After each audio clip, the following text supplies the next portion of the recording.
Bonjour à tous, bienvenue sur la chaîne YouTube de Mandarin TV.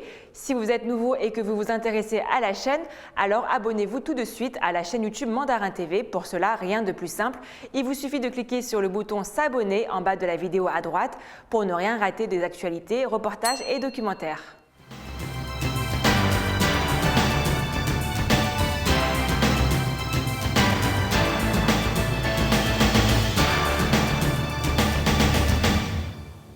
Bonjour à tous, bienvenue dans Chine-France le journal, votre émission quotidienne en français d'actualité sur la Chine sur Mandarin TV.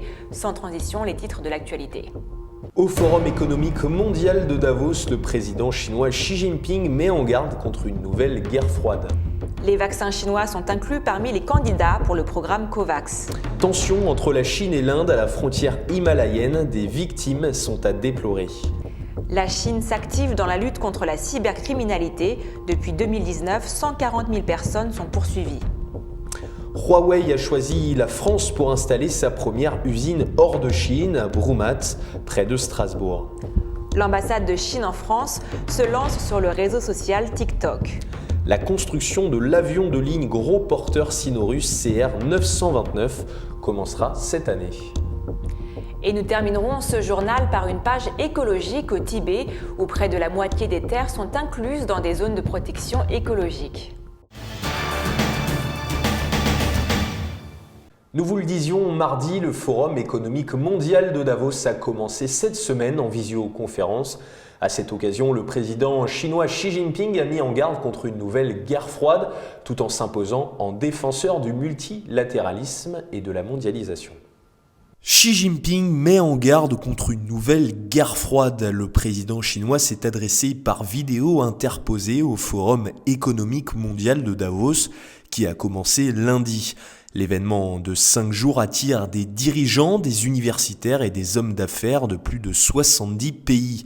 L'événement de cette année est placé sous le thème « Une année cruciale pour reconstruire la confiance ». Le président chinois Xi Jinping en a profité pour mettre en garde lundi contre une nouvelle guerre froide qui ne peut conduire qu'à une impasse selon lui. Sans jamais nommer les États-Unis, Xi Jinping s'est posé en défenseur du multilatéralisme et de la mondialisation, comme il l'avait déjà fait face au même forum il y a 4 ans, juste avant l'arrivée au pouvoir de Donald Trump.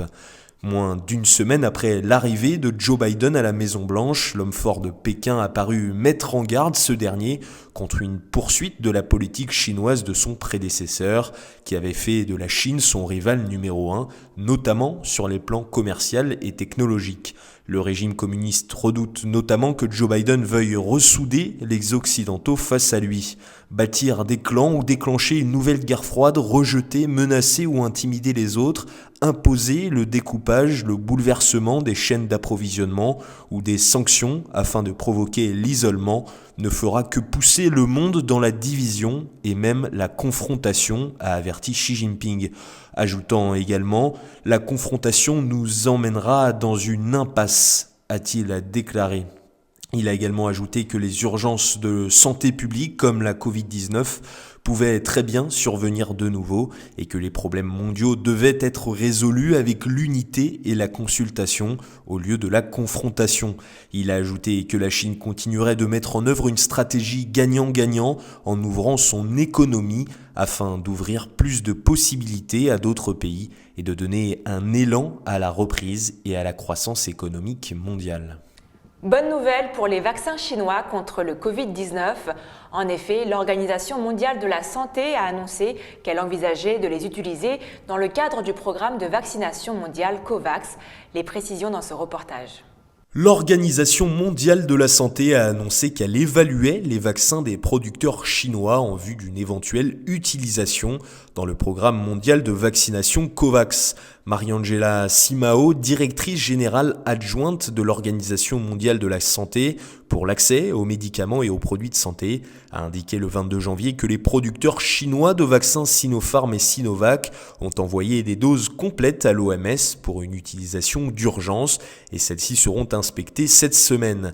Ils sont donc en cours d'évaluation en ce moment, a-t-elle déclaré lors d'une conférence de presse virtuelle en réponse à une question sur la perspective d'inclure des vaccins chinois et russes dans le système COVAX. Seth Berkley, PDG de Gavi, l'alliance du vaccin, a déclaré lors d'un point presse « Nous envisagerons d'inclure tous les vaccins dans COVAX en supposant qu'ils ajoutent de la valeur au portefeuille, en supposant également qu'il existe des données transparentes sur la sécurité et l'efficacité et que nous pouvons proposer un prix raisonnable et une répartition de l'offre qui a du sens. » Hua Chunying, porte-parole du ministère chinois des Affaires étrangères, a de son côté noté la semaine dernière que Sinopharm, Sinovac, mais aussi le développeur de vaccins chinois Casino Bio avaient soumis des demandes à COVAX que la Chine a rejoint il y a des mois. La Chine est prête à contribuer à la réalisation de l'accessibilité et de l'abordabilité des vaccins dans les pays en développement grâce à COVAX, a-t-elle ajouté.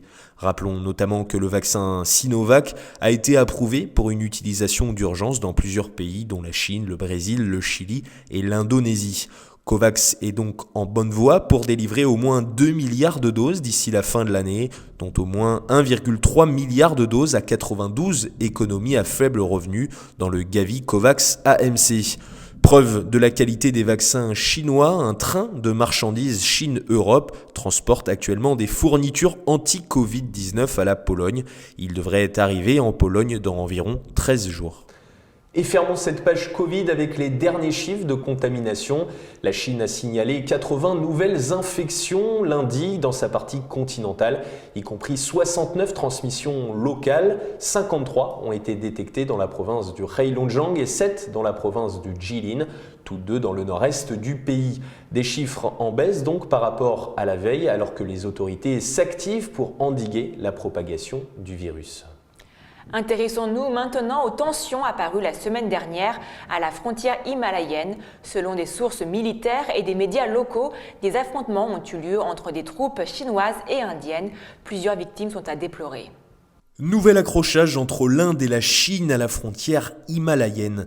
En effet, de nouvelles tensions sont apparues la semaine dernière à la frontière entre les troupes indiennes et chinoises.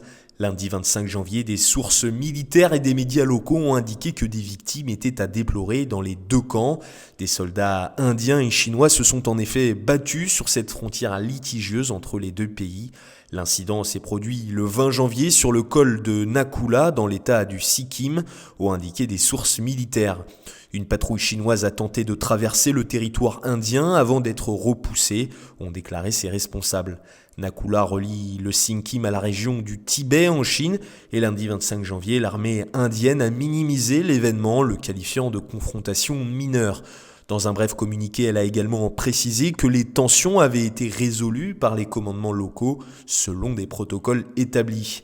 4 soldats indiens ont été blessés, ont indiqué des sources gouvernementales, selon lesquelles l'armée populaire de libération chinoise compte un nombre de victimes dans ses rangs.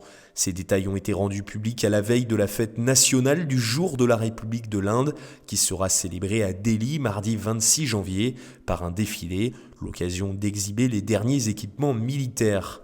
L'incident met en évidence l'état de plus en plus tendu des relations entre l'Inde et la Chine.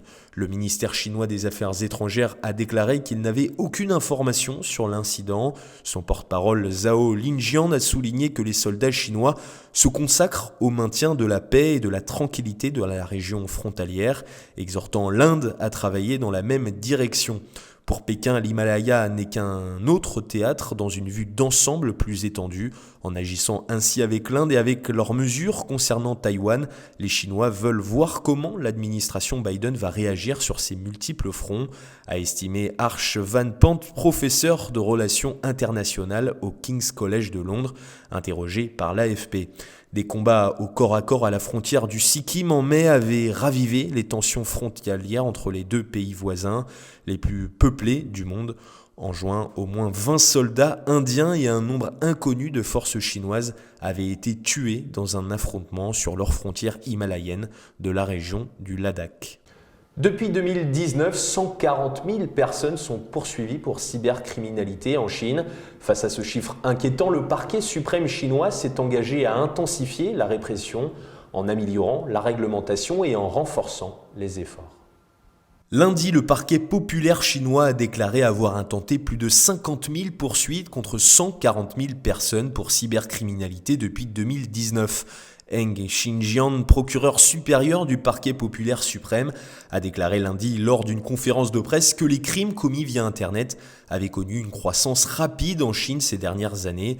Le nombre d'affaires de ce type traitées par les services du parquet du pays en 2020 avait augmenté de 54% sur un an.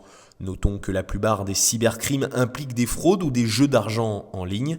Pendant l'épidémie de Covid-19, environ un tiers des affaires de fraude traitées par les parquets avaient été commises via Internet. Le parquet suprême chinois s'est engagé à intensifier la répression du pays contre la cybercriminalité, en améliorant notamment la réglementation et en renforçant les efforts. De multiples campagnes nationales ont été lancées pour réprimer les fraudes de télécommunications, les jeux d'argent transfrontaliers et d'autres activités criminelles dans le cyberespace. La campagne de lutte contre la vente illégale de cartes SIM et de cartes bancaires a aidé les services de police à traquer des affaires de fraude de télécommunications dans lesquelles plus de 23 000 suspects ont ensuite été inculpés pour des accusations concernées. Les parquets ont également déposé 11 000 dossiers contre plus de 27 000 personnes pour des accusations d'abus des réseaux d'information et des violations d'informations privées des citoyens et d'autres infractions similaires qui ont facilité la cybercriminalité. Le géant chinois Huawei choisit la France pour installer sa première usine hors de Chine. L'entreprise de télécommunications a dévoilé mardi les détails de l'implantation de son usine à Brumath, près de Strasbourg. 500 emplois à la clé seront proposés avec comme objectif de produire du matériel pour les réseaux mobiles, notamment 5G. Huawei a choisi la France pour installer sa première usine hors de Chine. L'entreprise de télécommunications a dévoilé mardi les détails de l'implantation de son usine à Brumath près de Strasbourg. Un investissement qui interroge puisque l'entreprise est accusée d'espionnage par les États-Unis et est même ostracisée dans de nombreux pays, dont la France. Mais ce choix répond à une stratégie commerciale mûrement réfléchie.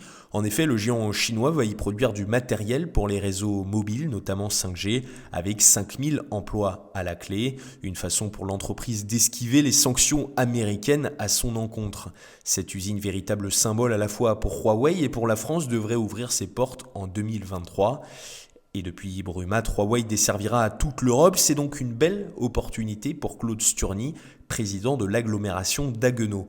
Je ne suis pas prêt à en faire une question politique. On ne discute pas le bien fondé de l'implantation d'une usine d'armement ou d'agroalimentaire. Ce sont d'abord des emplois, on les veut, on en a besoin. Cette entreprise va créer de la valeur pour toute l'Alsace et même au-delà, a-t-il déclaré. Au total, Huawei va investir 200 millions d'euros dans l'usine de Brumath. Et si Huawei a choisi la France pour installer sa première usine hors de Chine, c'est parce que c'est un pays dans lequel l'entreprise est encore à peu près la bienvenue. Aux États-Unis, c'est totalement impossible, elle est bannie, idem au Royaume-Uni, et ce n'est guère mieux en Allemagne. Mais en France, il y a bien des sanctions puisque les opérateurs télécoms n'ont pas le droit d'utiliser du matériel Huawei dans leur réseau 5G. Mais le géant chinois n'est pas banni, loin de là. Aujourd'hui, le marché européen devient encore plus important pour nous, presque vital même, expliquait Mingyan Zhang, directeur général adjoint de Huawei France, il y a quelques mois. Et restons dans le domaine de la tech avec l'application TikTok. L'ambassade de Chine en France vient d'ouvrir son compte sur le réseau social chinois. Nous vous proposons de découvrir cette vidéo de présentation réalisée par l'ambassadeur de Chine en France, Lu Shaye. Bonjour, je suis l'ambassadeur de Chine en France, Lu Shaye. Bienvenue sur le compte officiel TikTok de notre ambassade qui vient d'être ouvert aujourd'hui. La Chine et la France sont deux grands pays de rayonnement mondial liés par un partenariat global stratégique. Depuis 1964, année où nous avons établi des relations diplomatiques en haut niveau d'ambassadeurs, notre coopération est excellente et fructueuse dans tous les domaines, politique, économique, commerciale, technologique et culturelle, etc. Et nos relations ont toujours été pionnières dans les relations entre la Chine et l'Occident. L'ambassade de Chine en France a pour vocation de promouvoir la coopération bilatérale et la compréhension mutuelle entre les peuples chinois et français. Notre compte TikTok est le troisième compte de réseaux sociaux en français de l'ambassade, après ceux de Twitter et de Facebook. Nous voulons faire de cet espace une vitrine pour présenter aux amis français et surtout aux jeunes Françaises et Français le succès de la coopération sino-française et une vraie Chine dans tous ses aspects. L'ambassade de Chine en France vous donne rendez-vous sur TikTok. Suivez-nous et likez-nous. Merci.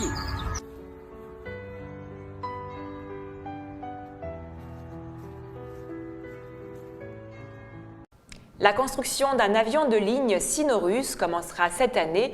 L'appareil devrait être capable de parcourir 12 000 km avec 280 passagers à bord. Son nom, le CR-929. La construction du CR-929, un avion de ligne gros porteur développé par la Russie et la Chine, devrait démarrer cette année. C'est ce qu'ont annoncé des responsables de Commercial Aircraft Corp of China qui fabrique l'appareil. S'exprimant en marge de la session annuelle du comité municipal de Shanghai de la conférence consultative politique du peuple chinois, Yang Xingang, directeur de la technologie pour la recherche et le développement chez Comac, a déclaré que la société allait bientôt geler la conception de l'avion, ce qui signifie concrètement qu'aucun autre changement n'y sera apporté par la suite, et en particulier la forme, la taille, les matériaux structurels, mais aussi les systèmes et les principaux fournisseurs de systèmes. Si cela est possible, nous aimerions avoir 2 entreprises ou plus comme fournisseurs pour les systèmes de base, uniquement comme mécanisme d'assurance. Et c'est aussi la norme internationale, a expliqué Yang Xingang. Le CR-929 est développé conjointement par Comac, mais aussi la société russe United Aircraft Corp. Ciblant initialement les marchés de l'aviation dans les 2 pays, il est également capable de répondre à la demande régionale et mondiale de l'aviation civile. Selon Comac, la première version standard de l'avion, le CR-929-600, devrait être capable de parcourir 12 000 km avec 280 passagers à bord. Yang Xingang a également précisé que le C-919, premier avion de ligne à couloir central de conception chinoise, subit actuellement des tests de vol intensifs et le premier exemplaire devrait être livré à son client dans l'année. China Eastern Airlines sera le premier transporteur mondial à prendre la livraison du C-919, a indiqué Zhei Xingang.